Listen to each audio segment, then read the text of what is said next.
You get the deal. You close the round. The zeros multiply. And suddenly, people listen. Rooms go quiet when you enter. Your schedule stops belonging to other people. But here's the question the Stoics would ask. Is this power changing you, or just exposing what was already there? Because money doesn't make you arrogant. Fame doesn't make you reckless. Leadership doesn't make you cruel. They just remove the restraints that once kept those things hidden. In the Stoic tradition, power isn't the reward, it's the test. And most people fail it long before they notice. Seneca had more wealth than most Roman senators, but he never confused luxury with virtue. In fact, he suspected that comfort was a liability, that every coin earned brought with it a deeper responsibility. He warned, "No man becomes better when he gains power. He only becomes more evident." Marcus Aurelius echoed the same truth from the throne. It is not what you possess that corrupts you. It is how you hold it. And this wasn't theory. Marcus was emperor, Seneca advised one.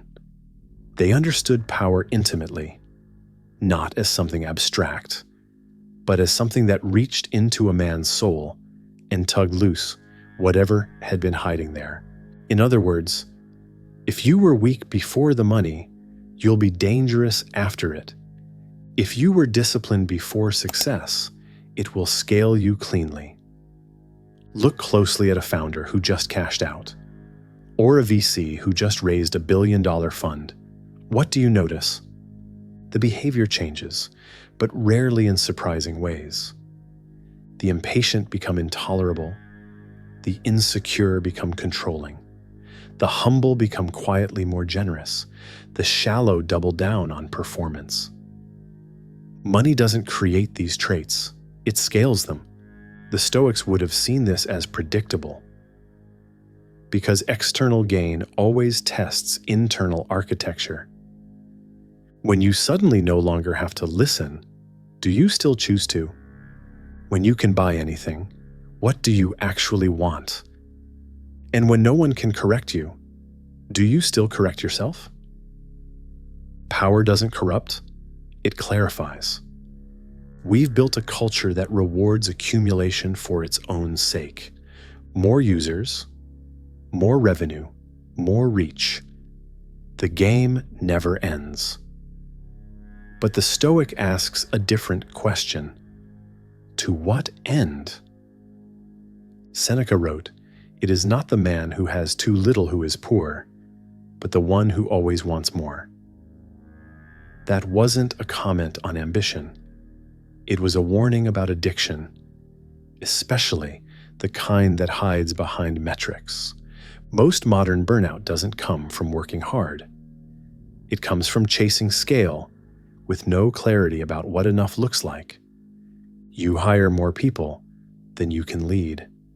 You raise more money than your mission requires. You signal growth, but inside, you shrink. That's not winning. That's drifting. And the Stoic knows. Unchecked accumulation is not wealth. It's bondage. Musonius Rufus, the often overlooked Stoic, taught that the more power you hold, the more restraint you must practice. Because the temptation to indulge, to inflate, to impress, grows louder with every success. And restraint isn't about self-denial. It's about control. Not the kind that dominates others, but the kind that governs the self. It's the founder who has the funds to hire 10, but only hires 5, because 5 is what the mission requires. It's the investor who could leverage every trend, but still asks, does this align with my principles? It's the leader who resists the applause, not because he doesn't appreciate it, but because he knows it can corrode the soul if it's swallowed too deeply. Marcus Aurelius had statues, parades, festivals in his name. But each night, he wrote reminders in his journal. You are only a man. Don't let the robe confuse you. That's not humility for show. That's sovereignty. There's a kind of audit the Stoic performs, but it's not financial. It's internal. What has success made easier? What has it made harder? What habits are you still protecting when no one's watching? What behaviors have gone unchallenged now that you've made it? If the answers make you flinch, good. That means there's something left to govern. Because if you can't lead yourself, the market will do it for you, harshly, eventually. And no brand, no title, no fortune will insulate you from the slow erosion of integrity. The Stoics weren't anti-wealth. They weren't ascetics in caves. They lived in cities, held offices, managed estates.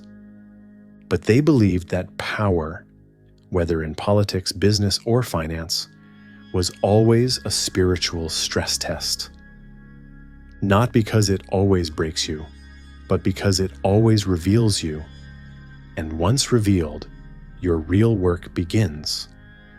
So if you've built something, if you've earned, scaled, influenced, the Stoic question isn't what did you gain? It's who have you become? And if the answer doesn't make you proud, there's still time. Because true wealth isn't in what you hold. It's in what you can walk away from and still remain whole.